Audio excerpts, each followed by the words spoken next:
The man confirms he's from the Shilla Guild, catching the protagonist's attention. He extends an invitation to join, promising the best environment for advancement. But the protagonist casually sips his coffee and turns down the generous offer.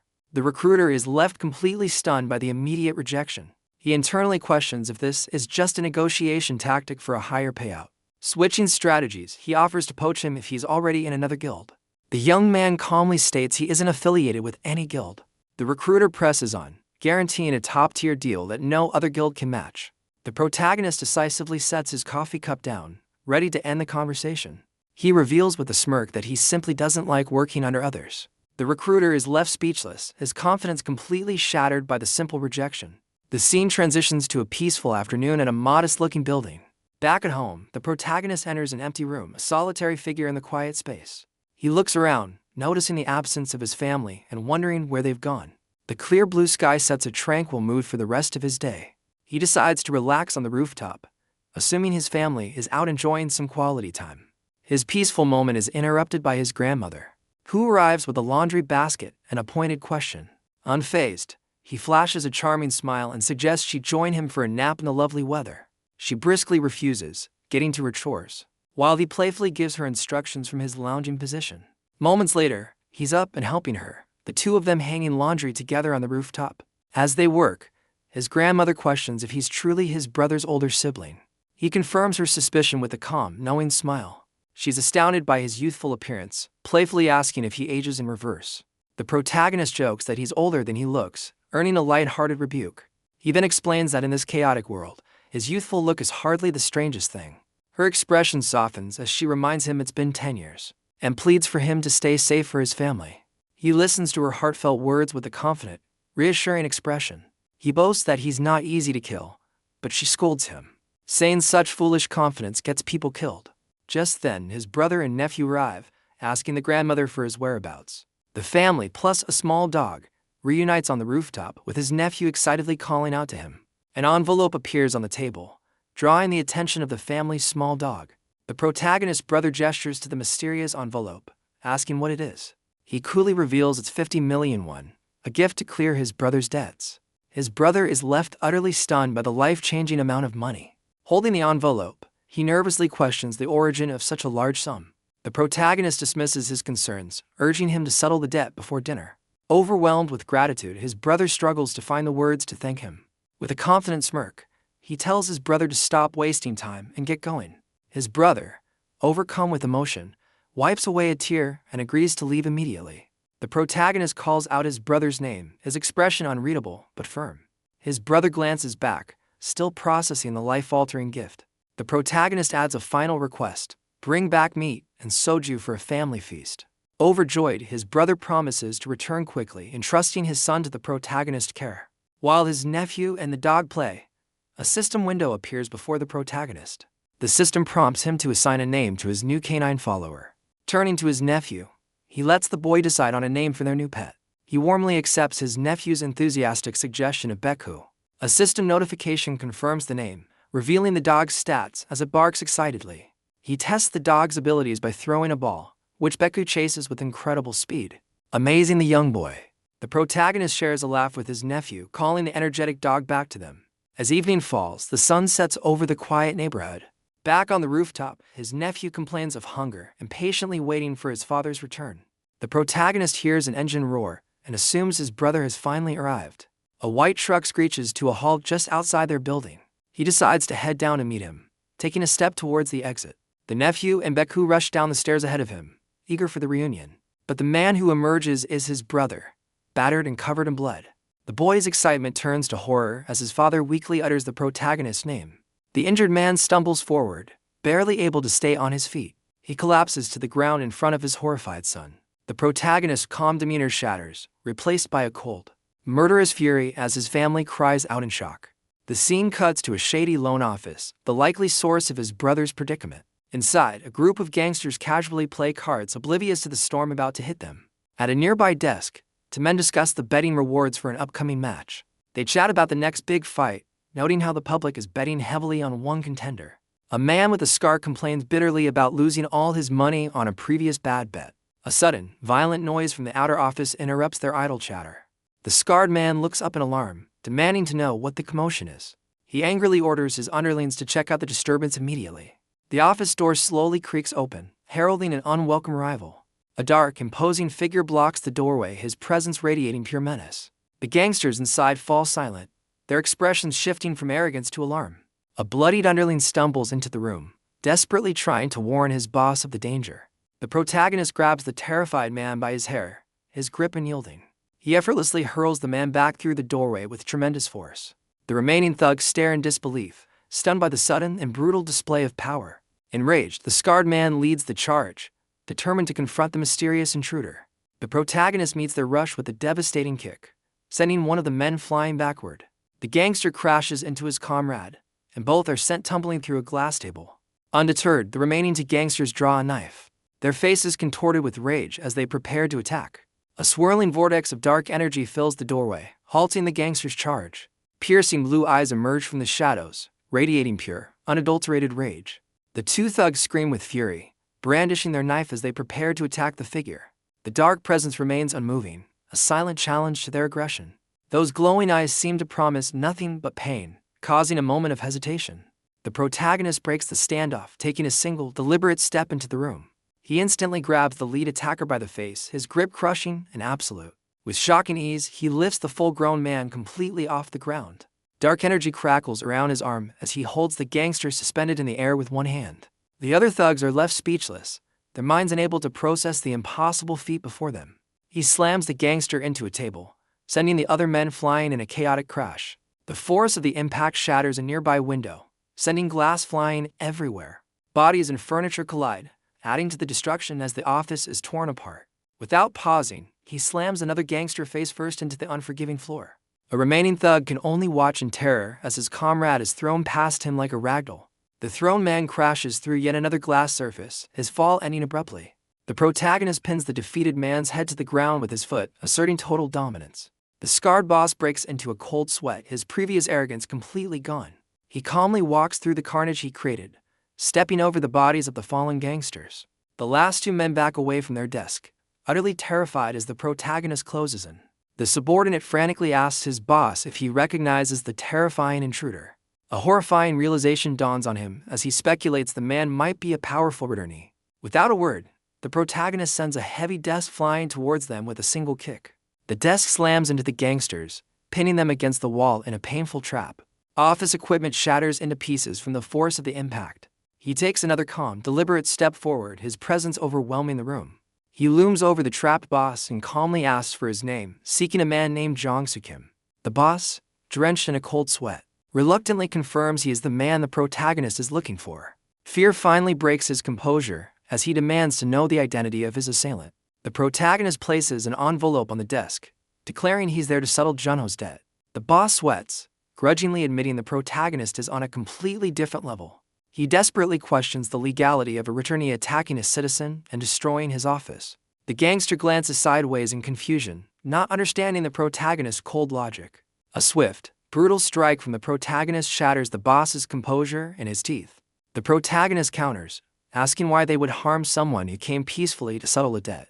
He delivers another punishing blow, reminding the boss that he should have simply taken the money. The gangster's head is rocked back and forth by a relentless series of powerful strikes. Blood splatters violently as the boss chokes from the brutal assault. Completely broken, the gangster pleads for his life, his tough exterior utterly shattered. His pleas are met with another merciless strike, his words falling on deaf ears. He offers the gangster a choice: clear the debt now or suffer the consequences. Through tears and terror, the boss frantically agrees to settle the matter. The protagonist takes a seat on the desk, now addressing all the defeated gangsters. He forces the battered boss and his men to announce that the debt is officially cleared. Unsatisfied with their volume, he demands they repeat their declaration with more conviction. The gangsters scream in unison, confirming that Junho Park's loan has been completely settled. He delivers a final, cold warning, promising severe repercussions if he ever sees them again. In a display of total submission, the entire group bows deeply on the floor before him. The gangsters shuffle backward on their knees, not daring to rise as he prepares to leave. The boss remains prostrate, sweating in silent, utter defeat. The boss's eyes narrow with cold fury, a single bead of sweat tracing a path down his bruised face. A subordinate cautiously informs his boss that their terrifying visitor has finally left the premises. Fueled by pure rage, The boss vows to use his connections to ensure the protagonist pays dearly for this humiliation.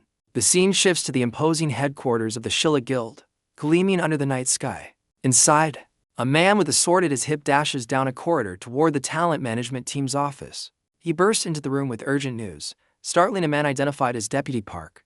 The newcomer directs Deputy Park's attention to a computer screen, insisting he look at some important information. On the screen is the profile of Suho Park, flagged as an F rank, but described as an epic newbie.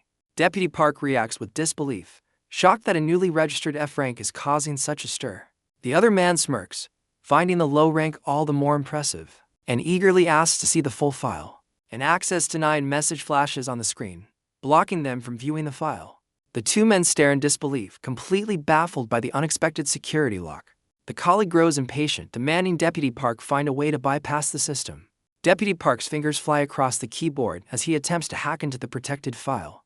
With a final tap, he successfully breaches the security and gains access to the hidden data.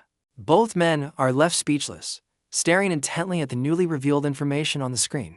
They are stunned by his incredible record, finding it hard to believe he's only an F rank.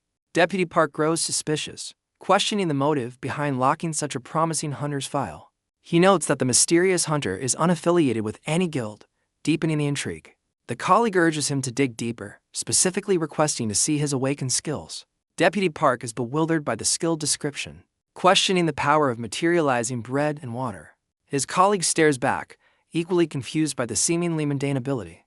The deputy asks incredulously if the protagonist really captured a target using basic provisions. A flashback shows the protagonist overwhelming an enemy with a barrage of materialized food and drinks. Deputy Park's suspicion deepens as he notes the file states the hunter was missing for 10 years. The colleague theorizes that he must be a highly trained government agent, not a normal hunter. He intensely considers the implications of the protagonist being affiliated with the government. Deputy Park abandons the idea of recruitment, now almost certain the hunter is a government operative. He leans back smugly, stating this explains the hunter's calm demeanor and the locked file. His colleague, accepting defeat, suggests they abandon their investigation and get some coffee. As they walk away, the colleague dismisses the mystery, but his partner remains puzzled by the agent's presence in a level 1 dungeon. The sword wielder stops, instructing Deputy Park to keep a close eye on the protagonist's movements. He demands weekly reports on any unusual activity, much to the busy deputy's annoyance. The scene shifts to the impressive exterior of Simsang Hospital. The protagonist enters a hospital room, carrying a large bag of takeout.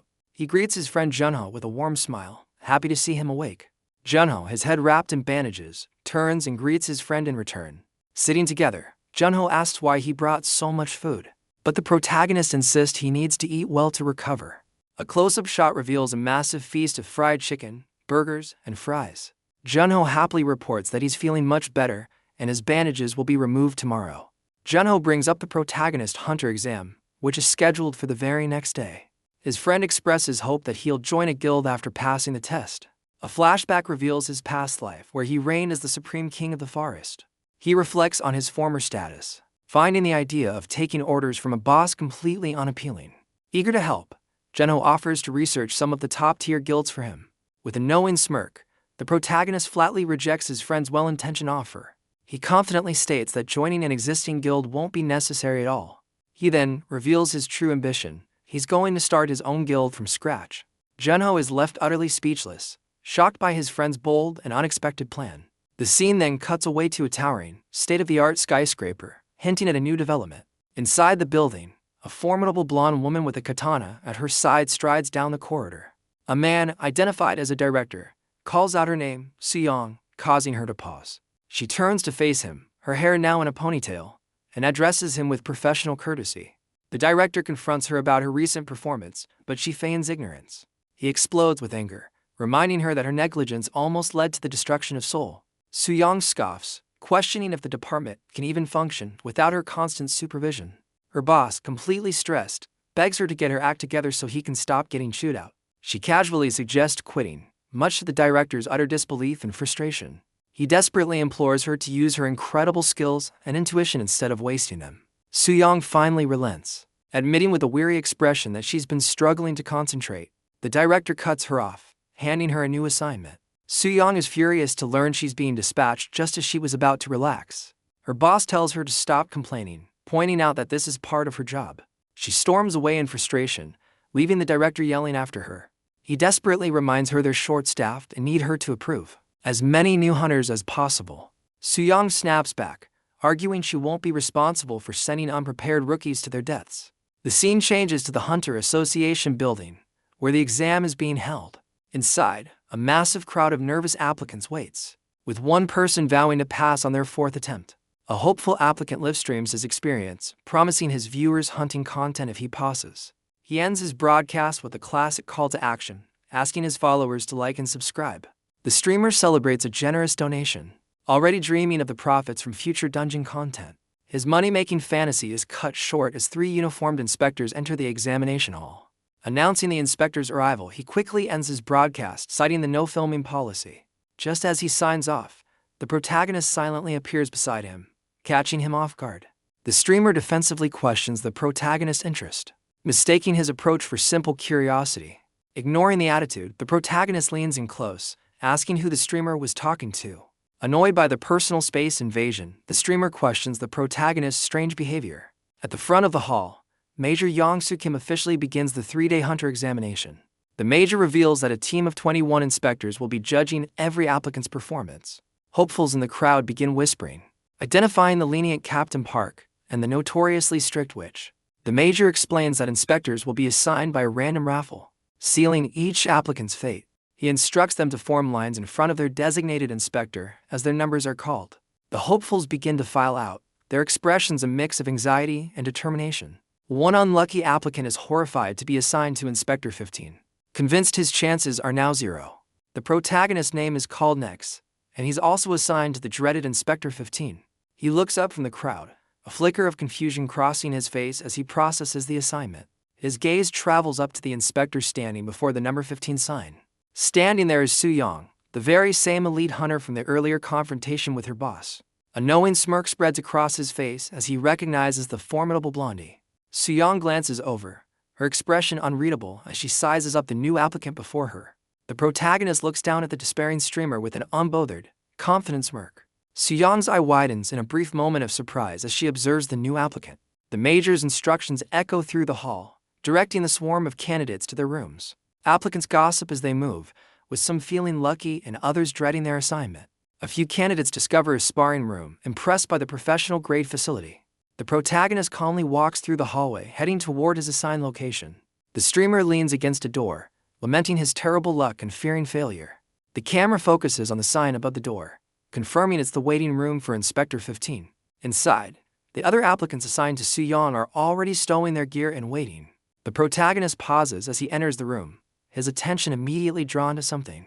His attention is drawn to the streamer, who is adjusting his clothes with a look of despair. The protagonist sits down and coolly reminds the streamer of his earlier, more cheerful demeanor. The streamer looks up, annoyed and confused by the sudden confrontation. A smug smile crosses the protagonist's face as he recalls. They're both assigned to the same inspector. The streamer sarcastically offers a performance, but the protagonist simply asks what he's talking about. Changing the subject, the streamer warns him about their inspector, explaining why she's called the witch. The protagonist's expression hardens, intrigued by the inspector's fearsome reputation. The streamer reveals that she's known for failing entire teams at once, costing them their expensive application fee. The protagonist counters logically, stating that failure is a result of incompetence, not the inspector's mood. The streamer glares, stunned into silence by the protagonist's blunt and unwelcome dose of reality. The streamer seethes, having disliked the protagonist from the very start. The protagonist meets his glare with a calm, unbothered expression. Trying to assert dominance, the streamer warns him to show some respect for his elders. Unimpressed, the protagonist challenges him to settle their disagreement with a fight. A confident smirk spreads across the protagonist's face as he suggests a place to settle things. Their argument draws the attention of the other applicants in the waiting room. The streamer's anger boils over, feeling like he's being taken for a fool. Without a hint of hesitation, the protagonist casually confirms the streamer's fears. Pushed to his limit, the streamer's face contorts with rage. He rips off his jacket, accepting the challenge as the protagonist calmly observes. The protagonist takes a confident step forward, leading the way out of the room. At the same time, Inspector Soo-young rushes down the hallway, sensing trouble. She enters the waiting room for Group 15, only to find it completely deserted. Her expression sours with annoyance as she wonders where her assigned applicants have disappeared. The scene cuts to an impressive sparring cage. a location someone ominously notes is perfect for a beatdown. Inside the octagon, the protagonist and the streamer prepare to fight while the other applicants watch nervously. The streamer smirks, warning the protagonist that he has picked a fight with the wrong person. Cracking his knuckles, he boasts about his identity as a popular combat streamer to intimidate his opponent.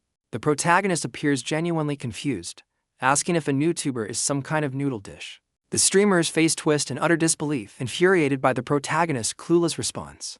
The other applicants eagerly watch, hoping to see the protagonist get put in his place. The streamer warms up, boasting that he enjoys teaching lessons to people like the protagonist. Unfazed, the protagonist grins, clearly looking forward to the confrontation.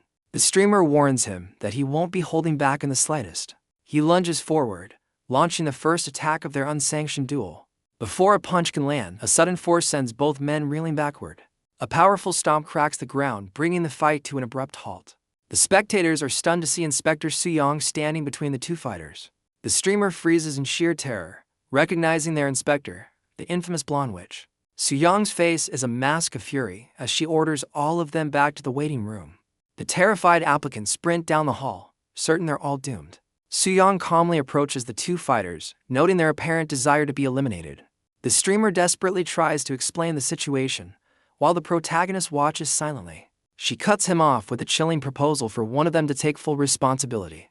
The streamer stares in disbelief, completely caught off guard by her suggestion. With a predatory smile, Soo-young declares that the loser of their fight will be eliminated.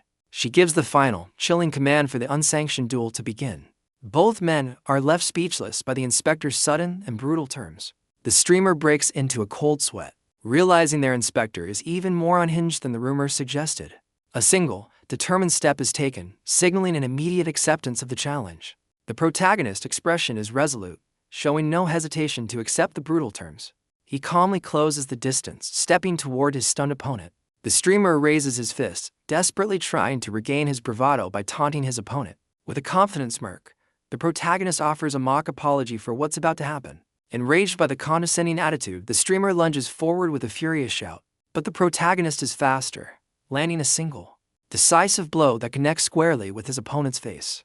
The streamer's legs give out from under him, his balance completely shattered by the impact. He collapses onto the hard floor, the fight over in an instant. The protagonist stands over his unconscious opponent, the undisputed winner of the duel. Inspector Soo-young stares in disbelief, utterly shocked by the swift and brutal conclusion. A faint, satisfied smile plays on the protagonist's lips as he looks down at his handiwork. Soo-young's mind races, finally putting a name to the source of the chaos, Suho Park. She realizes the unsettling feeling he gave her from the start was the distinct aura of an irregular. Unfazed by her intense stare, the protagonist takes a deliberate step toward her. He coolly questions why she's just observing from the sidelines. The inspector is momentarily taken aback by his direct and unexpected question. With a daring smirk, he boldly invites her into the ring if she also wants a piece of the action. Soo-young's eyes narrow in fury, shocked by his utter audacity. He then offers a surprising deal, suggesting a way for the defeated streamer to avoid elimination. Her anger melts into a dangerous grin, intrigued by the sheer nerve of his proposal. He reaches down and picks up the defeated streamer's sword. With a casual flick, he tosses the weapon out of the ring entirely. Soo-young's expression hardens as she directly asks if he is an irregular. The protagonist feigns ignorance, questioning the meaning of her term. Taking his response as a challenge, Soo-young instantly dashes toward him. She declares with a fierce grin that she'll explain everything after she tests his survival skills. The protagonist is momentarily surprised by her sudden, aggressive advance. Without warning, she launches a powerful punch straight at his face. He narrowly dodges the attack, leaning back just in time to avoid the blow. He quickly regains his balance, planting his foot to prepare for a counter. Soo-young immediately follows up with another punch, not giving him a moment to recover. The protagonist reacts instantly, deflecting her fist with a well-timed parry. He crosses his arms, barely managing to block a furious barrage of strikes. Using her momentum, she transitions into a powerful spinning kick aimed at his head. The sheer force of her assault sends him skidding backward across the floor. He endures the relentless flurry, his expression hardening as he withstands the onslaught. A flicker of surprise crosses his face as he gauges the true depth of her strength. Soo-young leaps into the air, raising the stakes by offering him another wish if he can defeat her. She unleashes a devastating kick that connects squarely, sending him flying across the ring. The protagonist is thrown off his feet, completely overwhelmed by her sudden surge of power. Midair after her attack, Suyong senses there's something deeply unsettling about her opponent. She lands gracefully, the sound of her feet hitting the floor echoing in the silence. A sudden clatter from above breaks her concentration, leaving her momentarily confused. Her confusion instantly turns to wide-eyed shock as she realizes where the sound came from. Instead of being defeated, the protagonist clings to the cage fence, having used her kick to launch himself upward. He looks down with a smug grin, casually complimenting her impressive power. Suyong's expression darkens, infuriated that he's completely unfazed by her strongest attack. Unwilling to accept the stalemate, she immediately propels herself toward him for another strike. With a look of pure determination, she decides that the warm-up is officially over. She unleashes another vicious kick, putting even more force behind it this time. She uses the cage wall as a launch pad, vaulting high into the air for another attack. The protagonist drops back to the floor, landing firmly to meet her charge. Crackling with blue energy, Suyong dives down from above for a devastating aerial strike. He braces himself as she rockets toward him, her body a blur of motion. She closes the remaining distance in an instant, her form wreathed in lightning.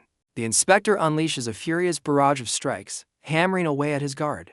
But in a shocking turn, he catches her foot mid-kick, halting her assault completely. He looks up with a confident gaze, having successfully neutralized her attack. With a powerful twist, he uses her own momentum to slam her against the floor. A predatory grin spreads across his face, revealing he's finally getting serious. Suyong grits her teeth in frustration, completely caught off guard by his reversal. He immediately turns the tables, sending her flying with a powerful spinning kick. In a desperate move, she summons a crackling energy shield to defend herself. His follow-up strike shatters her hastily formed barrier with contemptuous ease. The sheer force of the blow sends her crashing hard onto the ring floor. Her hand scrapes across the ground, trailing sparks of fading blue energy. She finally skids to a halt, digging in her heels to stop her momentum. Her eyes widen in utter disbelief, shocked that he broke her shield. With a predatory grin, the protagonist dashes forward, declaring it's his turn now. Suyong seethes with rage, unable to react as he closes in for the final blow. He grins with pure exhilaration, declaring that he's thoroughly enjoying their fight. Suyong smirks, her suspicions confirmed as she confidently identifies him as an irregular. His fist halts midair just inches from her face, leaving him momentarily stunned. He digs his heel into the ground, bringing his powerful charge to an abrupt halt. She holds up a single hand, effortlessly stopping his punch with an unseen barrier of energy. With a calm but firm expression, she signals that their confrontation is over. Looking away, she unexpectedly concedes defeat, declaring him the winner of their bout. He questions her sudden surrender, clearly disappointed the fight is ending just as he was getting into it. She explains that the cage is too small for them to use their full power, and suggests they continue their fight elsewhere. He gives a wry smile, playfully calling her a buzzkill for postponing their thrilling battle. Suyong begrudgingly honors their deal, demanding to know his wish. He curiously asks if Earth has other women with her level of strength, to which she confidently says no. With a charming smile, he makes an audacious proposal to start a family with her. She is left completely speechless by his unexpected and bizarre request. He clarifies his intentions with a blunt and primal suggestion. Her response is a swift, hard strike across his face as a third party awakens in the background. The man who was previously knocked out groans, slowly coming back to his senses. He dazedly tries to piece together the chaotic scene, confused about his own situation. Enraged by the protagonist's audacity, Suyong grabs her sword and advances menacingly. The bewildered onlooker is left speechless, a faint mark on his cheek hinting at his own recent encounter. The dazed man clutches his face, shocked that he was taken down with a single blow. He suddenly remembers the terms of the fight and despairs over his wasted registration fee. Overcome with embarrassment, he kneels in defeat, ready to leave the premises. The protagonist watches from the cage as the man prepares to make his exit. The defeated man glares back, angrily questioning the protagonist's satisfaction. But the protagonist simply smiles, informing him that their business isn't finished yet.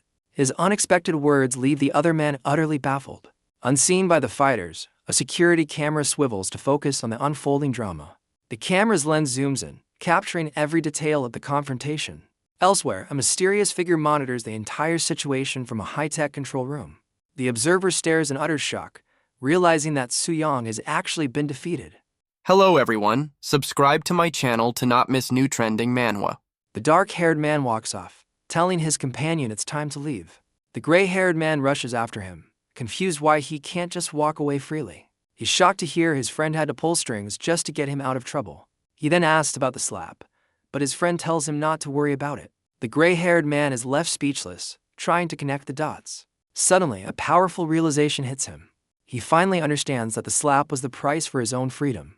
The weight of this sacrifice brings tears to his eyes. He looks at his friend's back with immense admiration, seeing him as a true man. Overwhelmed with gratitude, he breaks down completely, calling out to his brother in arms. Filled with newfound respect, the gray-haired man cheerfully hops after his hero. Their departure is cut short by an official announcement summoning Suho Park. The sudden call leaves his friend baffled, but Suho calmly accepts the summons. He proceeds alone toward the inspector's room, ready to face what's next. Inside, Suho sits opposite a stern-looking official in a formal setting. He cuts straight to the point, demanding to know why he was called in. The inspector warns him that their conversation is being officially recorded. The official then asks a loaded question: is Suho an irregular? Suho admits this isn't the first time he's been asked, but he still doesn't know what the term means. His apparent ignorance gives the inspector pause, who considers his next move carefully. The inspector realizes Suho is completely in the dark about the nature of bridge portals. He lays out the cosmic map, revealing Earth's connection to 3 distinct planets. The first planet, Aruka, is home to elves and dwarves, with whom humanity maintains peaceful relations. Returnees from this world are masters of magic and artifact creation. Next is Hades, a chaotic realm where humanity's relationship with its monster tribes teeters between trade and war. Finally, there's Midgar, a hostile world of giants and ogres where conflict is inevitable. The inspector explains that those who return from these planets with unclassifiable powers are deemed irregulars. Suho finds the interdimensional politics a bit much to take in. He then calmly informs the official that he's not from any of those places. The inspector is left utterly baffled, his line of questioning hitting a dead end. The inspector's mind races, dismissing the idea that a mere F-rank returnee could defeat a B-rank. Desperate for an answer, the official demands to know which planet Suho hails from. Suho calmly reveals his unbelievable past, 1,000 years spent running with wolves. The inspector's face darkens, utterly floored by the sheer absurdity of Suho's story. Seeing the conversation has reached its end, Suho asks to be dismissed, and the official numbly agrees. Regaining a semblance of composure, the inspector formally dismisses Suho back to his duties. Suho exits the room, leaving the inspector alone with his bewildering thoughts. The official grapples with the interview, finding Suho's tale too outlandish to accept as truth. His contemplation is interrupted by the arrival of Sergeant Sang-sik Kim, who reports for duty. The inspector confirms the summons, preparing to give the sergeant his next set of orders. The inspector unexpectedly orders Sergeant Kim to take over as the new inspector for Group 15. The sergeant questions the order, recalling that another inspector was already assigned to that post. With a frustrated sigh, the official reveals the original inspector has abandoned her duties. Sergeant Kim is taken aback, unable to comprehend how an inspector could simply walk away. Changing the subject, the official gives Kim a critical mission to surveil Suho Park and report his every action. An announcement suddenly crackles to life over the facility's PA system. All examinees are instructed to change into their uniforms and assemble on the track. For the next test, the candidates gather on the field, lining up in front of their designated group numbers.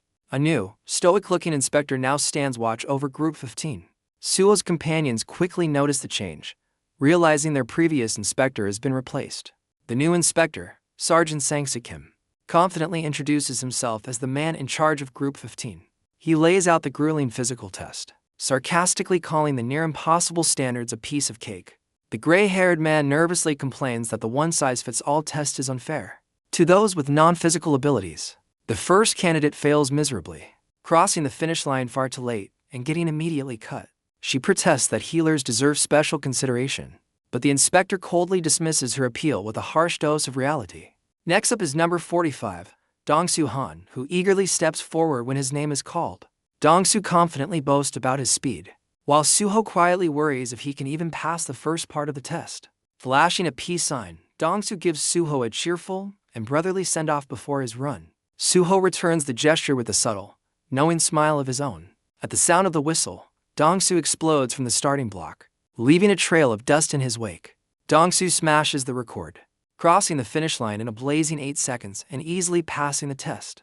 Without missing a beat, the inspector calls out the next name on his list, Suho Park. Suho approaches the starting line, locking his foot into the block with a firm click. He crouches low, his fingertips grazing the track as he gets into position. Coiled like a spring, Suho waits for the signal, his form perfectly balanced. His expression is one of pure, unwavering focus, ready for the challenge ahead. From the sidelines, Dong-soo enthusiastically cheers for his new friend. The inspector adjusts his glasses, his thumb hovering over the stopwatch, ready to judge Suho's performance. As the whistle blows, Suho explodes from the starting block with immense force. He launches down the track in a blur, leaving a cloud of dust in his wake. Dong-soo stares in disbelief, his earlier confidence completely forgotten. The inspector is equally stunned, his mouth agape at the impossible speed he just witnessed. The rest of the candidates are left gawking, utterly floored by Suho's inhuman display. Back in his office, the previous inspector, Major Kim, is interrupted by a ringing phone. He picks up to hear Sergeant Kim's urgent voice on the other end of the line. The sergeant breathlessly reports Suho's unbelievable exam results, mentioning he's sent video proof. The major's immediate concern is damage control, asking about the reporters present at the test. On the track, Sergeant Kim observes the media frenzy unfolding in the stands. The reporters are in a state of excitement, snapping photos and marveling at the epic display. As the chaos mounts, the major's phone begins to ring yet again. The call connects to Miso Kim, an official in the Return Control Department. On the other end, Major Kim urgently instructs her to view the videos he sent of Suho Park. Miso Kim reacts with stunned disbelief at the major's frantic tone. A colleague explains that since Major Kim is a lie detection expert, his assessment of Suho must be true. The weight of the situation hits Miso as she realizes the major's wild reports were completely factual. She theorizes that Suho might be a powerful irregular from an undiscovered fourth planet. Springing into action, Miso immediately orders her subordinate to block the press from the testing grounds. Her subordinate hesitates, nervously showing her his phone with some bad news. It's too late. A news article detailing Suho's record-shattering run is already online. Enraged, Miso furiously commands her team to take down the articles and enforce a media blackout. Her subordinate confirms it's too late, showing her the viral article detailing Suho's impossible records. Miso furiously orders her team to scrub the internet and enforce a complete media embargo. Back at the track, the press erupts into a frenzy, their camera flashes illuminating the scene. Reporters swarm Suho as he tries to leave, desperately trying to get a statement. Suho glances back at the clamoring media with a cool, unbothered expression. Miso racks her brain, trying to reconcile Suho's F-rank classification with his awakened abilities. Suho's calm gaze suggests he's fully aware of the storm he has just unleashed.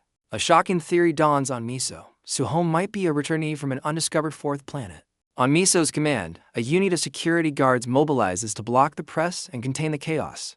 Her initial panic turns to ambition as she realizes the immense opportunity this discovery represents for Korea. Security forms a human wall, struggling to contain the frenzied reporters desperate for a statement from Suho.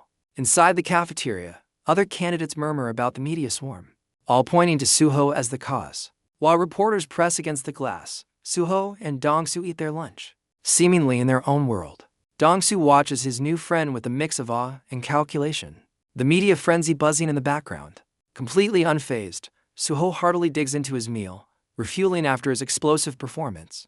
Dong-soo reflects on his earlier defeat, now realizing Suho is no ordinary person and regretting not streaming their fight. Suho finally looks up from his food, catching Dong-soo staring at him with an intense gaze. Caught off guard, Dong-soo quickly changes the subject, nervously offering to get Suho some water. As Suho chugs water straight from the pitcher, Dong-soo becomes certain that he's witnessing the rise of a legend.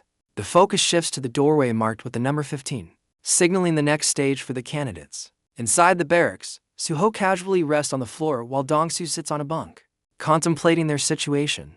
Dong-soo observes the rows of empty lockers, grimly noting that the other candidates didn't pass the test. Suho remains perfectly calm, resting with his eyes closed as if he doesn't have a care in the world. Dong-soo's expression shifts to one of concern, believing their small team size is a major disadvantage. Suho opens his eyes, questioning Dong-soo's anxiety with a look of genuine curiosity. Dong-soo voices his strategic concerns, explaining that a dungeon raid is better with more people and diverse skills. Brimming with confidence, Suho dismisses the worry, claiming he can handle the entire mission by himself. Dong-soo is momentarily stunned by the bold claim, a look of impressed disbelief on his face. He concedes Suho's incredible power but argues that varied skills are crucial for unpredictable dungeon environments. Deciding Dong-soo worries too much, Suho pivots the conversation, asking about the new tube he overheard him mention earlier. Dong-soo is baffled by Suho's ignorance, asking if he's been living on a deserted island. Suho's vague confirmation only deepens the mystery, leaving Dong-soo to ponder his new friend's origins. Deciding to educate him, Dong-soo pulls out his phone to give Suho a crash course on YouTube. He starts by explaining subscribers, showing off his own channel before Suho points to a more popular one.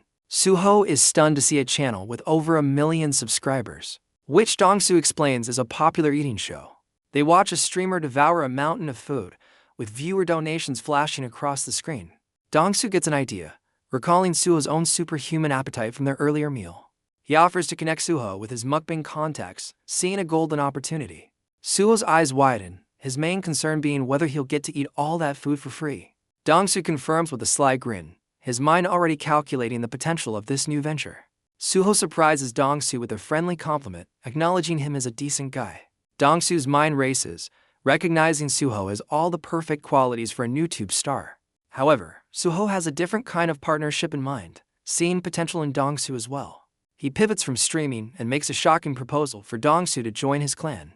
Dongsu is left speechless, completely blindsided by the unexpected offer.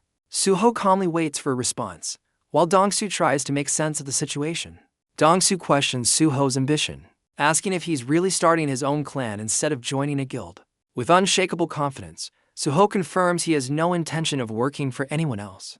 The gears in Dongsu's head start turning as he begins to grasp the implications. He realizes the golden ticket he's just been handed, teaming up with the test main attraction to film their dungeon raid. The scene flashes back to Dongsu's past, showing him getting knocked out cold in the boxing ring. He reflects on his poverty-stricken youth, where boxing was his only way forward. Despite his fierce determination, he continuously failed to secure his professional license. The catastrophe shattered his boxing dreams, leaving him to face a new reality where only hunters made real money. Seeing it as his last chance, he turned to combat streaming, only to be told he needed amazing content to make it. A brilliant realization dawns on him. Suho is the epic, once-in-a-lifetime content he's been searching for. Clenching his fist with newfound purpose, he eagerly accepts Suho's offer. Completely on board with their partnership, Suho expresses his approval and playfully holds him to the mukbang promise, causing an emotional Dongsu to sniffle. Tears of pure joy stream down his face as he concludes that networking is the ultimate key to success. A confused Suho asks why he's crying, but Dongsu quickly dismisses his concern. Trying to compose himself, Dongsu brings up a critical issue, explaining that a clan needs at least 3 members to be authorized. Suho processes this new information, realizing they are 1 person short for his plan. At that very moment, footsteps through the doorway, signaling an unexpected arrival. Both Suho and Dongsu turn in unison, alerted by the presence of a 3rd person. A formidable man dressed in monk's robes enters the room, carrying a weapon on his back. The two are left speechless, completely taken aback by the newcomer's unusual attire. Dongsu's mind reels, struggling to understand why a monk would be at a hunter exam. The monk calmly introduces himself as Mai Ongjin, the final member assigned to their group. Dongsu is utterly floored by the unbelievable reality of a monk hunter joining their team. Mai Ongjin calmly observes their shocked expressions, awaiting their response. A sudden screech from an intercom startles Dongsu and Suho, interrupting their conversation. An announcement crackles through the speaker, ordering all examinees to suit up and report for a briefing. The two exchange a look of surprise, questioning the unexpected summons for the entire group. Dongsu's confusion mounts, wondering why they're suddenly being called to action ahead of schedule. Suho also questions the timing, recalling that the dungeon mission was supposed to be the next day. Myeongjin calmly explains that surprise night missions are a known possibility, offering a quiet prayer. The possibility of a surprise mission sends Dongsu into a panic, while Suho remains composed. Later, the candidates are gathered in a briefing hall as an instructor begins to explain the dungeon. The instructor pauses for dramatic effect, building suspense before revealing the details of their test. He reveals their destination is a level 1 dungeon in Seoul's District 5, managed by the Phoenix Guild. Dongsu identifies the Phoenix Guild as a reputable, though not top-tier, organization. Suho questions the very concept of a guild managing a dungeon, revealing his ignorance once more. His friend is left utterly baffled, wondering if Suho is secretly an alien. A quick lesson explains that the government contracted private clans to manage the ever-spawning portals.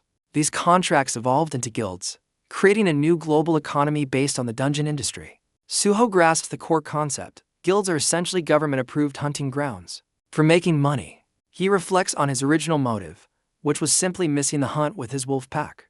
A cunning grin spreads across his face as he realizes the greater implications of owning a territory. Dongsu points out a key advantage. Having their own dungeon means they won't have to pay to enter others. With a determined clench of his fist, Suho sets a new, grander goal, they will become a guild. Dongsu brings Suho back to reality, pointing out they first need to pass the hunter's test. While Dongsu questions Suho's focus, the instructor displays an image of their target portal. He identifies the portal as a level 1 dungeon on Highway 14, with only 15 days until its break. The instructor dismisses it as a low-value labyrinth dungeon with weak monsters and limited resources. With a smirk, the instructor concludes the briefing, leaving the candidates with minimal information. Dongsu panics, realizing the true threat isn't monsters, but the maze-like dungeon itself. He cries in despair, lamenting his lack of a search skill to navigate the labyrinth. Suho calmly turns, having overheard his new partner's desperate wish. He casually reveals that he has the exact search skill they need, leaving Dongsu stunned. Dongsu's despair instantly turns to sheer adoration, his faith in his new partner completely restored. Dongsu's mind reels, realizing Suho possessed this powerful skill before even attempting to become a hunter. He mentally tallies the exorbitant price of a search skill book, suddenly suspecting Suho is secretly wealthy. All the while, the monk Mai Ongjin remains silent, his stoic profile revealing nothing. Needing to assess their team's strength, Dongsu turns to the monk and asks what skills he possesses. A close-up on Mai Ongjin's eye reveals a sharp, focused gaze as he considers the question. His face remains a mask of calm indifference, offering no immediate response to Dongsu's inquiry. Both Suho and Dongsu watch him, but the monk appears genuinely confused by the question. After a brief, tense pause, the monk finally prepares to give his answer. Instead of speaking, he demonstrates. As a thin projectile strikes his wooden staff with a sharp thud, he then effortlessly intercepts another projectile with his gourd, revealing a skill of incredible precision. The scene flashes to a monstrous figure sprinting through a forest with earth-shattering force. It then cuts to a monk in deep meditation, his spiritual practice echoing like a steady drumbeat. His training ground is revealed to be a vast temple complex, where his discipline resonates through the night. A clawed beast screeches to an abrupt halt, startled by an unseen presence. An entire pack of grotesque monsters snarls in unison, their primal instincts on high alert. One of the creatures lets out a furious roar, its massive jaw wide with aggression. Back in the temple, the monk remains perfectly still, calmly reciting a sutra about the nature of reality. A far more terrifying, lizard-like beast emerges from the shadows, howling at the moon. Mai Ongjin's focus sharpens, his mind completely detached from the chaos of the world. The perspective suddenly rushes towards the temple, as if a powerful force is closing in. The memory continues, revealing a horde of grotesque creatures rushing forward with mindless aggression. A colossal beast leads the charge, its terrifying screech echoing as it descends upon the temple. The flashback is interrupted as another monk bursts in, desperately trying to snap Mai Ongjin out of his trance. Mai Ongjin turns to his fellow monk, questioning the reason for his frantic, late-night intrusion. The panicked monk urges him to hurry, insisting they must evacuate the abbot immediately. A look of pure terror freezes on the monk's face as he senses an imminent threat. In the memory, a monster looms directly behind the terrified monk, ready to strike. The creature's massive, tooth-filled maw opens wide, promising a swift and brutal end. Snapping back to the present, Mai Ongjin coldly concludes his demonstration, his expression dark and troubled. Dongsu can only stare, utterly confused and concerned by the monk's intense and disturbing display. The instructor concludes the briefing, ordering the candidates to move to the dungeon with their assigned supervisors. He offers a less than reassuring farewell as the candidates are whisked away on buses into the night.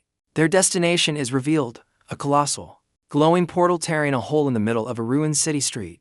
The candidates are aggressively rushed from the buses, their instructors barking orders to move immediately. On the bus, their team's supervisor prepares them for the mission.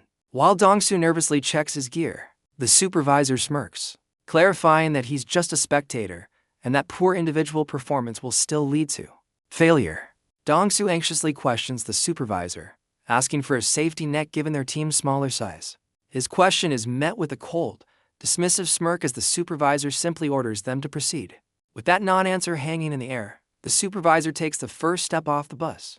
Suho, however, rises with a fearless grin, stepping forward to lead his visibly shaken teammates.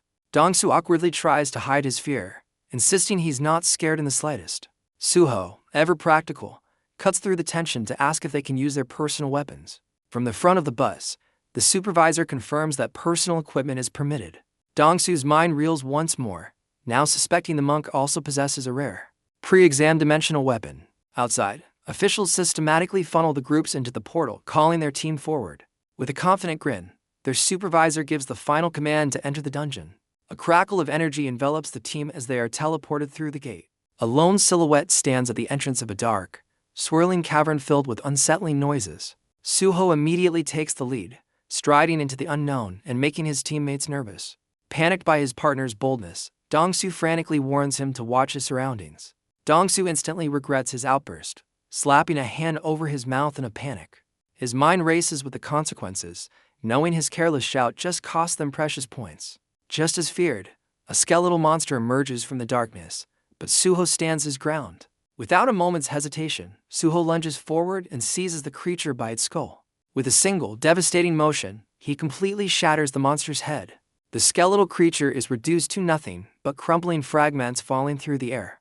Dongsu watches in awe, finally understanding Suho's brilliant tactic of luring the monster into a trap.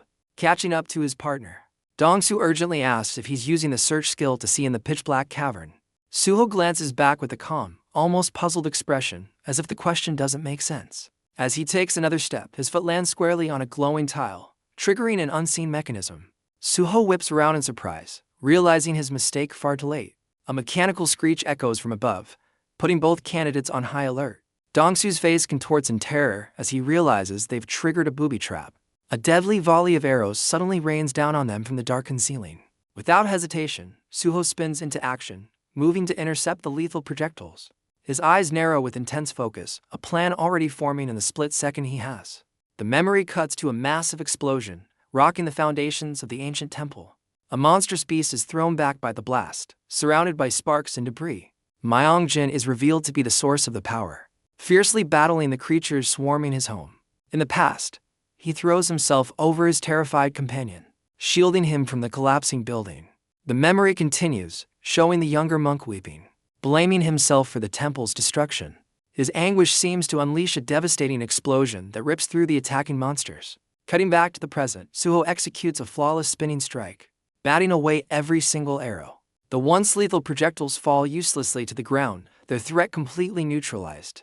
Dongsu is left speechless, utterly floored by his partner's incredible spear-wielding prowess. As Suho lands, however, his foot presses down on another glowing tile, activating a second trap.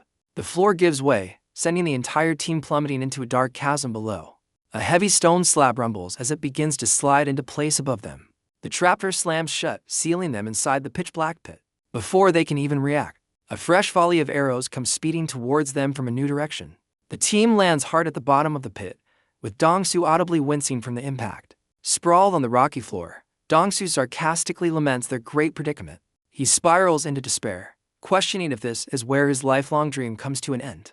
As the pit rumbles, the arrows from the previous trap stand as a grim reminder of their peril. A sudden flash from a nearby tunnel snaps Dongsu's attention, his eyes widening in alarm. The tunnel continues to shake and emit unsettling noises, signaling an approaching threat.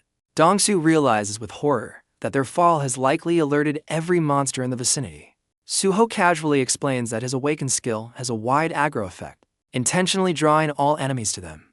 His partner is left speechless, struggling to comprehend the implications of such a powerful ability. Suho, however, is perfectly content, remarking that this saves him the trouble of hunting them down. Suho expresses his satisfaction, preferring the enemies to come directly to him. His partner, however, is left completely baffled by this insane logic. Suddenly, the monk slams into the ground with enough force to shatter the stone floor. Dongsu stares in disbelief, shocked by the monk's explosive entrance. Another teammate watches in awe, impressed by the monk's incredible power. The monk lands with a solid thud, perfectly balanced after his powerful descent. Acknowledging his skill, Suho casually extends an invitation for the monk to join his clan. The monk is taken aback, flustered by the completely unexpected recruitment offer. Their conversation is cut short as a massive horde of skeletal monsters charges out of the tunnel. Suho turns his gaze towards the approaching army, his expression hardening for the fight ahead. Suho's eyes glow an intense blue as he activates his search ability. His vision transforms into a digital grid, locking onto the approaching horde of monsters. The skeletal army lets out a silent, terrifying roar as they surge forward to attack. Without a word, Suho plants his foot and prepares to meet the enemy head-on. He explodes into motion, blurring past his teammates as he charges directly into the undead swarm. Dongsu can only watch in terror, convinced that this reckless charge is a death sentence. Suddenly, a long staff slams into the ground right before him, offering an unexpected lifeline. The monk calls down from above, urging his panicked teammate to grab hold of the staff. Dongsu steals his nerves and grabs on. convincing himself this is all part of Suho's master strategy. The monk uses the staff like a lever, swinging Dongsu through the air and smashing the weapon into the ground with immense power. The monk's powerful strike sends a shockwave through the horde, shattering skeletons into pieces. Dongsu and his companions stare in disbelief, completely overwhelmed by the sheer scale of the destruction. The monk effortlessly dispatches a straggler, ordering his new allies to mop up and advance. Inspired by his power, the two candidates rush to follow, with Dongsu marveling at the monk's incredible fighting prowess. With fluid grace, the monk becomes a whirlwind of destruction, his staff obliterating every monster in his path. The other teammate realizes the monk's genius, deducing he's using the dungeon's own traps against the monsters. A sudden, horrifying thought flashes through the teammate's mind as he watches the battle unfold. While the monk is distracted, a uniquely colored skeleton creeps up on him from behind, ready to strike. The monk is caught completely off guard, his body jolting from a sudden, powerful blow from the shadows. The skeletal creature's hand pierces straight through the monk's chest, in a devastating surprise attack. As the monk is struck, his teammates are shown fighting for their lives in another part of the pit. One of the candidates executes a powerful sliding kick, shattering the bones of an approaching skeleton. The scene suddenly shifts, with a system notification confirming the dungeon clear and the acquisition of points. Back at the monitoring station, officials are stunned to learn a team is returning after only 30 minutes. A senior officer expresses his disbelief, noting the dungeon's average clear time is 5 hours and suspecting an accident. The operator confirms the impossible. It's Suho's team emerging from the dungeon gate. Just as the confusion peaks, the senior officer's phone begins to vibrate with an incoming call. He answers with a stern tone, demanding to know why the team has returned so early. Suho calmly reports from the other end of the line that the mission is already complete, leaving the officer speechless. His teammate smirks, confident that his own one-of-a-kind performance will be legendary once the footage is reviewed. The scene shifts to a bustling city street, where one of Suho's teammates walks with purpose. He turns to the camera, revealing he's filming a vlog to document the Suho clan's daily life. The vlogger teases his audience with a glimpse into the clan's recent housewarming party. He proudly presents the Suho clan's headquarters before beginning to introduce the members. First up is their cook, an elderly woman named Granny Sukya, whom he asks to greet the viewers. The granny responds with a terrifying glare, her knife glinting as she delivers a chilling threat.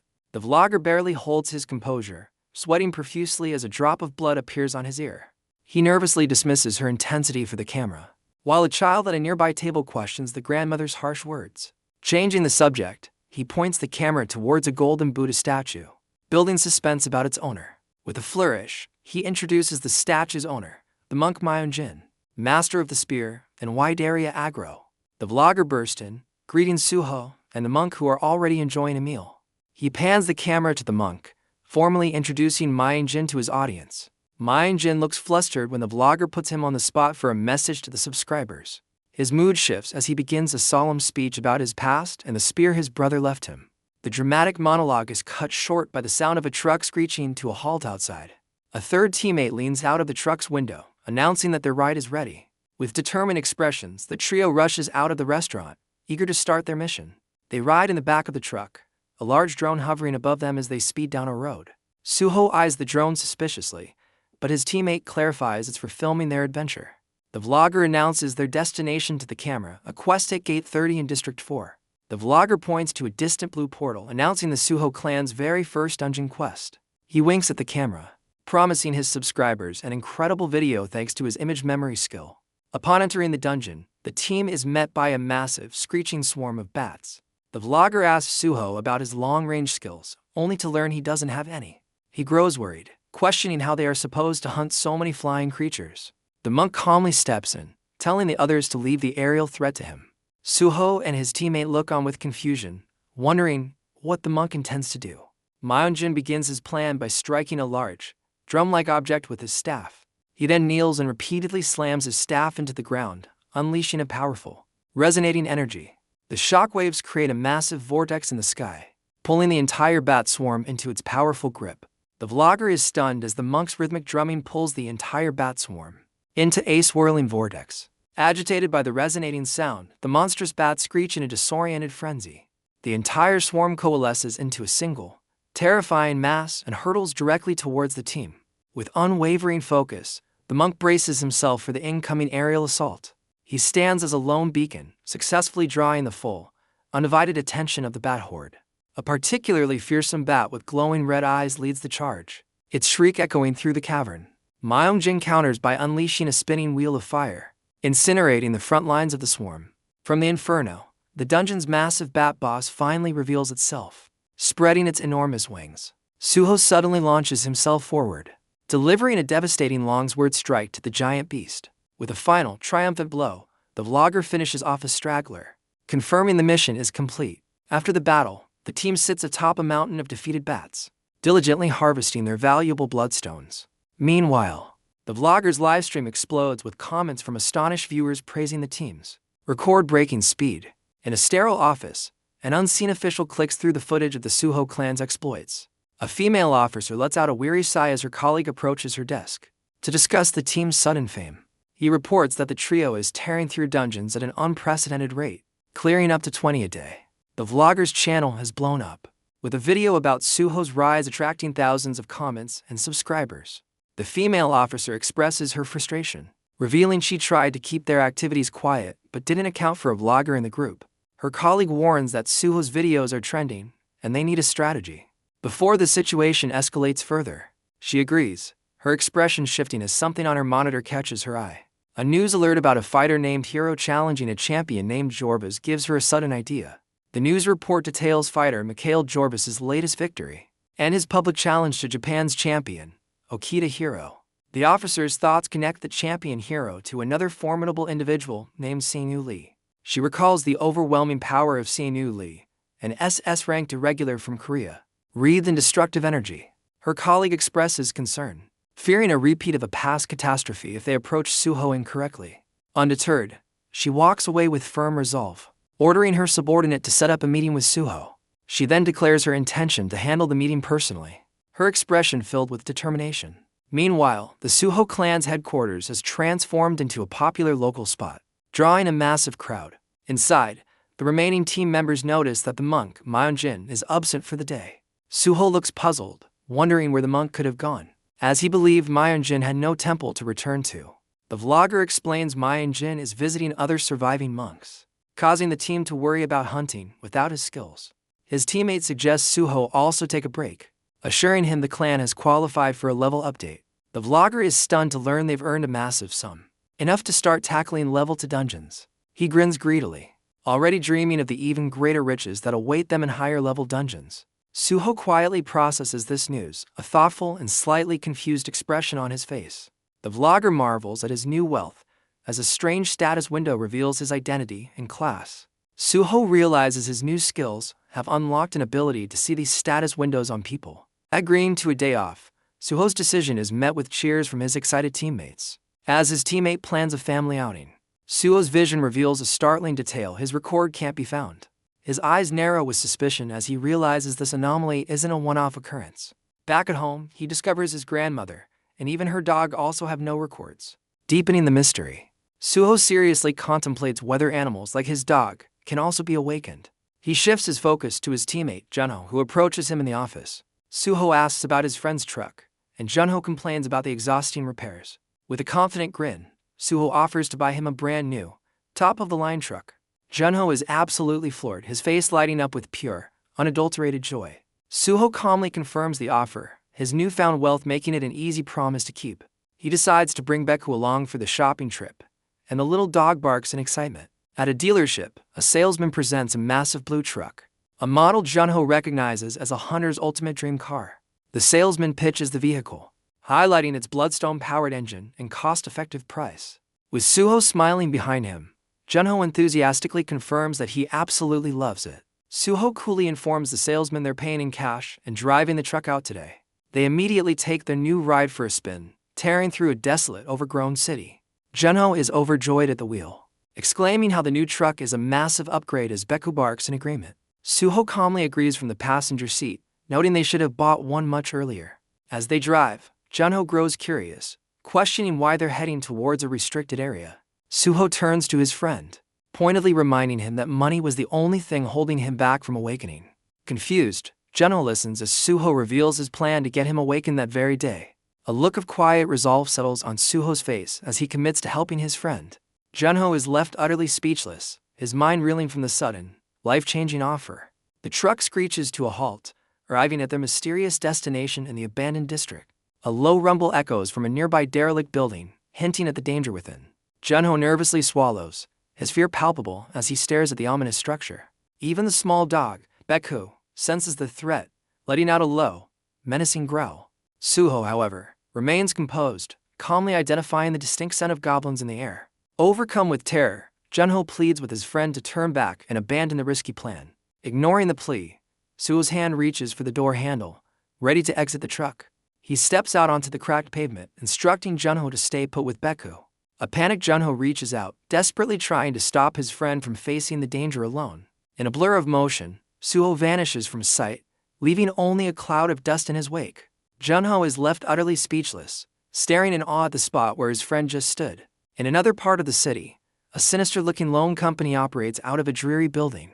Inside, the company's boss and his men watch a video of Suho, identifying him as a recent internet sensation. The underlings grow nervous, realizing that as an irregular, Suho's power is immeasurable, making him an impossible target. Refusing to be deterred, one of the men insists they must find a way to act against the rising hunter. The boss changes tactics, demanding a list of indebted guilds under his control in District 4. The mention of a certain Mr. Choi sparks a devious idea in the boss's mind. They recall this Mr. Choi as a ruthless mercenary, notorious for his efficiency and for handling difficult jobs. A sinister grin spreads across the boss's face as he orders his men to hire the mercenary, sparing no expense. As the plot is set in motion, a storm breaks and thunder cracks across the sky. The thunder is followed by a sudden, heavy downpour that drenches the urban landscape. Caught in the downpour, Suho's grandmother trudges home, muttering about her ruined laundry. Suddenly, a sleek black car glides to a stop right beside her on the wet pavement. She turns to face the vehicle, her expression unreadable as she waits. 3 sharply dressed individuals emerge from the car, addressing her by her full name, Sukyuli. The lead agent flashes an official RCD badge, explaining they've come to speak with her grandson, Suho. Her gaze hardens, a silent and steely resolve settling over her features. As if on cue, a brilliant fork of lightning tears through the dark, stormy clouds. Meanwhile, back in the abandoned district, the heavy rain continues to lash down on the new blue truck. Anxious and alone in the truck, Junho realizes a full half-hour has passed with no sign of Suho. Even Baekhu senses the prolonged danger, baring his teeth in a low, menacing growl. Junho's anxiety mounts, his expression grim as he waits alone in the truck. His thoughts are shattered when a goblin's grotesque face smashes against the window, causing him to recoil in terror. The creature's bloodied hand slides down the glass as it collapses, leaving Junho and a frantic Baekhu in stunned silence. Suddenly, the driver's side door clicks open, breaking the tense atmosphere inside the cab. Junho's eyes widen in disbelief at the sight of the person standing in the rain. Suho, drenched but unfazed, calmly gestures for his friend to exit the vehicle. Junho could only stare, utterly bewildered by Suho's sudden return, while Baekhu barks beside him. Outside, the source of the commotion is revealed. A defeated goblin lies at Suho's feet in the pouring rain. Just as they process the scene, another goblin lets out a furious roar and charges at them through the downpour. Junho instinctively flinches away, his face a mask of pure panic at the sudden attack. A sleek black dagger suddenly lands point first in the wet ground right before Junho. Suho, completely unfazed by the rain, commands his friend to take the weapon and finish the job. Kneeling in terror, Junho grips the dagger, begging Suho to reconsider this insane plan. Suho glances back, his calm demeanor a stark contrast to his friend's panic. With tears streaming down his face, Junho desperately asks if awakening is truly necessary. Suho delivers a harsh truth, reminding him that the weak don't survive and presses him to act. A wave of defeated resignation washes over Junho's face as he processes the ultimatum. The enraged goblin continues its charge, its monstrous maw open in a terrifying shriek. In a surprising show of courage, Baekhu barks fiercely at the hand of the fallen goblin. Inspired by his pet's bravery, Suho gives Baekhu the command to join the fight. Without hesitation, Baekhu leaps into action, barking furiously as he charges through the rain. The small dog bravely sinks his teeth into the goblin's arm, causing the monster to shriek. Enraged, the goblin retaliates, its massive hand easily snatching Baekhu out of the air. Suho calmly states that Baekhu is too young for this fight and will perish unless Junho intervenes. Tears stream down Junho's face as he continues to plead with his friend, begging for another way. Backlit by a flash of lightning, Suho roars a final, desperate command for Junho to kill the creature. With trembling hands and ragged breaths, Junho's gaze falls upon the dagger, his resolve hardening. The goblin lets out a pain shriek, its jaws closing in on the struggling Baekhu. A strange power flickers in Junho's eyes as he lets out a primal scream, raising the dagger high. He brings the weapon down with full force, plunging it deep into the monster's head. The goblin's grip loosens, dropping a whimpering Baekhu onto the wet pavement. Fueled by a surge of adrenaline, Junho roars, demanding to strike again. He unleashes a furious and repeated assault on the fallen monster. With a tight grip, he drives the dagger home one last time, ending the struggle. The now bloody dagger clatters onto the rain-slicked ground. Junho stands over the creature, gasping for breath, the rain washing over his exhausted frame. He stares down at his hands, now covered in the evidence of his violent act. The reality of his actions sinks in, his face twisting in dawning horror. Suo's voice cuts through the rain, calmly ordering him to retrieve the weapon. Completely spent, Junho confesses he can't bring himself to do it. Suo delivers a chilling ultimatum, explaining that in this new world, one must kill to survive. Undeterred by the danger, Baekhu continues to bark fiercely in the rain. Junho stares in disbelief, his mind reeling from the brutal reality of the situation. His shock is interrupted as another small goblin emerges, with only Baekhu standing in its way. Suo turns away, ordering Junho to deal with the new threat and follow him quickly. He then walks off into the downpour, leading Junho to face the monster alone. A stunned Junho watches him depart, the feeling of abandonment washing over him. The moment triggers a painful memory of being surrounded and tormented by bullies in school. In the flashback, a younger Suho walks past the scene, completely ignoring his friend's plight. The memory shows a helpless Junho on the ground, desperately reaching out for the friend who abandoned him. The memory of Suho abandoning him echoes with a desperate cry in Junho's mind. Back in the present, Suho's figure disappears into the rain-soaked alley. A pain whisper escapes Junho's lips as the reality of his friend's character sinks in. His expression hardens, sorrow replaced by a grim and steely determination. He turns his focus to the twitching goblin, knowing he must now face this threat alone. With a firm grip, Junho picks up the bloody dagger from the wet ground. The small goblin lets out a furious shriek, its monstrous mouth wide open. Junho stands his ground, preparing to confront the creature as it scurries towards him. He grimly accepts that his friend has always been this way, forcing him to be strong. As lightning flashes, Junho lunges forward, splashing through the puddles to strike the monster. With a furious cry, he plunges the dagger deep into the goblin's head. His eyes burn with a crimson light, his face a mask of pure, unadulterated rage. To silence its pain shrieks, he forces his fist and the blade further into its maw. A grimace of exertion twists his face as he puts all his strength into the attack. Enraged by its continued struggles, he yanks the dagger free for another strike. With a powerful overhead swing, he brings the blade down on the staggering monster. The blade finds its mark, landing a devastating blow directly on the creature's head. Now completely consumed by battle frenzy, he repeatedly drives the dagger into the fallen monster. He channels all his fear and rage into each strike, determined to ensure it never gets up again. As lightning illuminates the sky, his desperate cries for the creature's end echo in the storm. The frenzy subsides, leaving Junho kneeling over the fallen creature as he gasps for air. Rain washes over the scene, mixing with the evidence of his brutal victory. A shadow falls across his face, but a dark, unsettling smirk begins to form. As lightning flashes, it illuminates his crazed and triumphant expression, reveling in his newfound power. His moment is cut short as another small goblin dashes through the rain towards him. Startled, Junho turns just in time to see the new threat bearing down on him. The creature screeches and lunges, forcing him to raise his dagger in a desperate defense. He stumbles backward from the impact, losing his footing and crashing into a puddle. Suddenly, a colossal, shadowy monster looms over them both, dwarfing the smaller goblin. A close-up reveals the massive creature's eye, gleaming with a terrifying and predatory grin. The colossal monster instantly dispatches the smaller goblin in a shower of gore. Junho could only watch in stunned silence, his mind screaming at the sheer brutality. With a final, decisive move, Suo finishes off the creature that had attacked Junho. He calmly steps away from the scene, unfazed by the carnage he just created. Suho walks through the rain, reflecting on the grim sensation of his blade meeting flesh. A flash of lightning reveals his cold expression as he recalls the monster's desperate pleas. His attention is suddenly drawn to a mysterious figure observing him from a nearby rooftop. A holographic window materializes before Junho, officially classifying him as a level F1 butcher. The figure on the roof smirks, clearly entertained by Junho's new, grisly title. From his perch, the stranger mockingly asks if Junho has prior experience in a slaughterhouse. Junho glares up, his face streaked with rain and gore, silently refuting the stranger's taunt. Unfazed, the man on the roof, revealed to be Suho, beckons for Junho to join him. A dark, unsettling smile spreads across Junho's face as he agrees to the invitation. Suho turns to leave the rooftop, overlooking the rain-soaked alley now filled with fallen creatures. The scene shifts to a large, imposing building, a safe haven from the storm outside. Inside, a clean Suho and a disheveled Junho stand before an official-looking desk.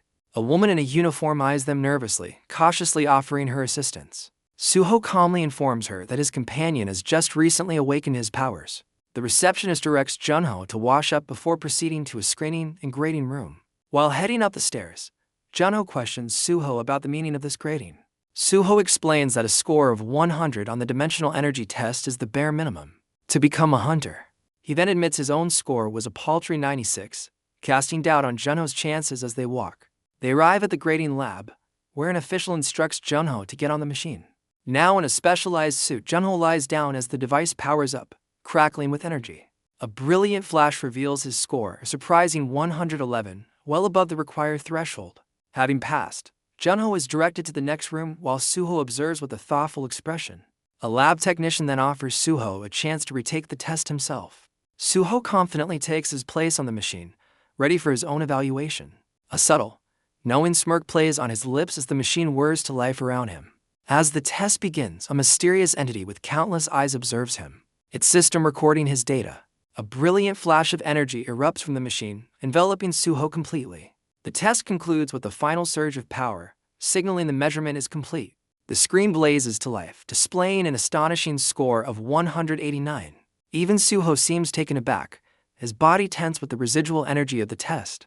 The technician marvels at his incredible growth, predicting a swift promotion to E rank. With a knowing look, Suho inquires about the origins of the powerful testing device. The technician casually dismisses his question, attributing the machine's creation to scientists. Suho's expression grows serious, his mind clearly doubting her simple explanation. Later, Junho is presented with his official Awaken ID card and a new phone. The receptionist congratulates him, explaining he is now eligible for the hunter exam. Suho offers a simple congratulations, which Junho accepts with a weary thanks. Suho then probes, asking if Junho experienced anything strange during the test. But Junho felt nothing. Suho muses that he might just be more sensitive, prompting Junho to ask about his own awakened skill. With a grim look, Junho reveals his ominous-sounding skill, execution. As they walk on, a squad of elite-looking hunters passes by, led by a woman with striking blonde hair. Suho's expression suddenly shifts to one of confusion. He suddenly dashes after the group, shouting for the attention of the blonde woman. The woman turns around, her gaze cool and questioning as she acknowledges his call. Her subordinates are visibly annoyed, questioning if this newcomer has a death wish for addressing their captain so casually. Suddenly, one of the men recognizes him, his shock revealing that the newcomer is the infamous Suho Park. Suho offers a charming apology, admitting he's not used to civilized conversation. The captain coldly dismisses him, making it clear she never wants to see him again. As she walks off, her subordinates mock her for shutting down the infamous Suho Park. Suho simply watches her go, wondering if her rejection is just an act. Annoyed, the captain glances back, while her team questions the reason for his apology. Junho senses a history between the two as the squad continues to tease their captain. The blonde captain's patience snaps, and she furiously orders her men to move out. Suho smirks, remarking that her fierce temper suits her reputation as the pack's leader. Later that night, a car pulls up to a building marked as the headquarters of the Suho clan. Inside, two individuals share a toast, clinking their cups in a silent agreement. A woman with a black bow in her hair savors a cup of strawberry liquor, praising its amazing taste. An elderly woman notes her guest's tolerance, revealing the drink was a final creation of her late husband. Taking another sip, the younger woman curses the monsters, believing they deserve their fate. The older woman smiles warmly, appreciating her companion's blunt and fierce attitude. They enjoy a delicious fish cake soup, the perfect accompaniment to their drinks. Just as the woman wonders about Suho's tardiness, the sound of a bell announces a new arrival. Suho and Junho step inside, with Suho looking slightly puzzled by the scene. A young boy excitedly rushes forward, calling out for his father and a small white dog. The boy, Jenu, happily greets Junho, who asks if he enjoyed his day. The woman with the bow turns to greet Suho, who stands before her without a word. Suho cautiously asks the woman to identify herself. The woman is revealed to be Miso Kim, a high-ranking level 8 individual. She confirms her identity as Captain Miso Kim of the RCD Return management team. Miso calmly explains her purpose. She's here to offer him a contract. Suho is taken aback by the unexpected offer of a contract. Miso tests his knowledge, asking if he knows the official designation for a returnee. Suho admits his ignorance with a straightforward denial. She reveals their official title is coordinate human. The strange term leaves Suho completely baffled. She explains that returning through a crimson portal fulfilled a crucial requirement, marking his success. Suho remains unimpressed, questioning the significance of this revelation.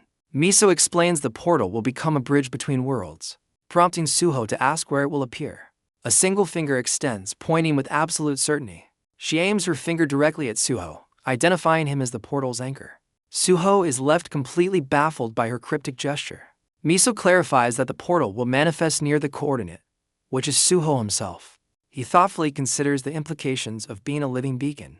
A memory flashes through his mind, sparking hope that he can reunite with his wolf pack. Miso drops another bombshell, revealing the RCD theorizes his world is the fourth new planet. She concludes that if they're right, Korea will hold the sole gateway to this uncharted territory. With a serious expression, Suho cuts straight to the point, asking when the portal will appear. Miso calmly informs him that they have a strict deadline, within 99 days. Suho's gaze intensifies as he demands to know what the RCD truly wants from him. She issues a firm command, forbidding him from leaving Korea until the portal manifests. Suho immediately challenges her authority, demanding to know the reason for this restriction. Miso reveals their primary concern is preventing him from becoming the next Seonu Lee. The name means nothing to Suho, who asks for the identity of this mysterious person. Miso realizes he's completely in the dark about the infamous Seonu Lee incident. She reveals that the world's #1 ranker, Okita Hiro, is actually a Korean named Seonu Lee. Suho is stunned by the revelation that the most powerful hunter in the world is Korean. She recounts how the government initially detained returnees, hiding their imprisonment behind the lie of protection. Though only a D rank, Seong's power was too great for the facility, and his disappointment led him to accept an offer from Japan. She declares that Seonu is the very reason the gate to planet Hades now looms over Tokyo. Miso connects this event to the birth of the dimensional energy industry, a massive economic powerhouse. Bringing the point home, she warns that if his portal appears abroad, Korea will suffer a catastrophic economic loss. Now understanding his leverage, Suho confidently asks what he stands to gain from this deal. Playing his game, Miso returns a sly smile and challenges him to name his terms. As they negotiate, an unseen listener quietly approaches from the stairs. Suho lays out his ambitious demands: elevate the Suho clan to an official guild, and grant them exclusive territory. The listener is revealed to be a stunned Junho, crouching in disbelief at Suho's bold negotiation tactics. Miso asks for any final conditions, but Suho has one last crucial question. Unfazed by his demands, she confidently invites him to ask away. Suho wants to know if there will be any warning signs before the portal appears. Miso assures him the RCD will send their best agent, a specialist in detecting dimensional fissures. He remains skeptical, questioning the caliber of this supposed best agent. The scene cuts to a flashback of a smug man making a highly inappropriate proposition. His words trigger a memory of pure fury in the eyes of a blonde woman. That same woman, a powerful fighter, unleashes her rage with a devastating kick in a training room. Her colleagues watch in alarm, one wondering what set off her temper this time. Channeling electrical energy, she furiously regrets not having the man arrested for his unacceptable behavior. A colleague in a suit interrupts her training, questioning the source of her anger. The blonde agent dismisses her, clearly not in the mood to talk, but her colleague presses on. Losing her patience, she demands to know the reason for the interruption, only to be told she's needed for a trip. The agent's expression shifts, her curiosity piqued by the unexpected assignment.